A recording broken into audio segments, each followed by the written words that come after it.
আসসালামু আলাইকুম সবাইকে। আল্লাহ তাআলার অশেষ নিয়ামত একটা দেখেন, কি এক গাছ, এটার উপরের আলুও খাওয়া যায়, আবার মাটির নিচে যেটা হয় বড় একটা আলু, এটাও তরকারিতে খাওয়া যায়।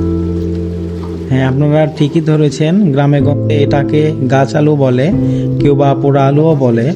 অনেক পুষ্টিগুণে ভরপুর এই আলু, গ্রামগঞ্জ থেকেও এখন প্রায় বিলুপ্তির পথে এই আলু।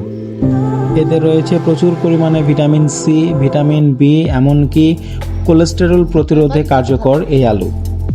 মাটির নিচে থেকে কিভাবে সংরক্ষণ করা হয় এই আলুটা দেখেন।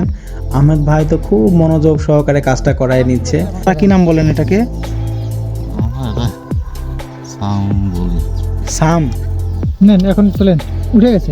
এই আলুটা যদি কোথাও দেখতে না পান, তারপরেও আপনার গ্রামের আশেপাশে যদি আদিবাসী পাড়া থাকে, সেখানে আপনি অবশ্যই এই আলুটা দেখতে পারবেন। তারা খুব যত্ন সহকারে এই আলুটা গাছটা লাগায় এবং খায়। 1 বছর পর পর এই আলুটি তোলা যায় এবং ওজনে 5-6 কেজি করে হয় এক একটা আলু। উপরের আলুটাও খাওয়া যায় তরকারিতে দিয়ে, আবার মাটির নিচে যেটা হয় সেটাও খাওয়া যায়। ভাঙে নাই বিশেষ ভাঙে না, ওটা এখন গাছটা থেকেই গেল। ধরুন তো দাদা সোজা করে। কয় কেজি? 5-7 কেজি হবে না? না না, না না, 5 কেজি তো হবে। কি করেন আপনি?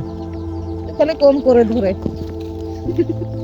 এতখানি হবে, মাটিতে দেখি ও না রে, মাটি আছে। এখনো মাটি নাই, মাটি শেষ। হ্যাঁ এখানে মাটি আছে, এখানে মাটি আছে। মাটি করে থাকে ওই ধারে ওই আলু মধ্যে কিরকম করে দেখাবেন তা এটা দেন দেন, তা তো কোয়া বাড়ি না। হ্যাঁ আমরা কেমন করে কিভাবে খাবো সেটা বলেন, বলে দেন।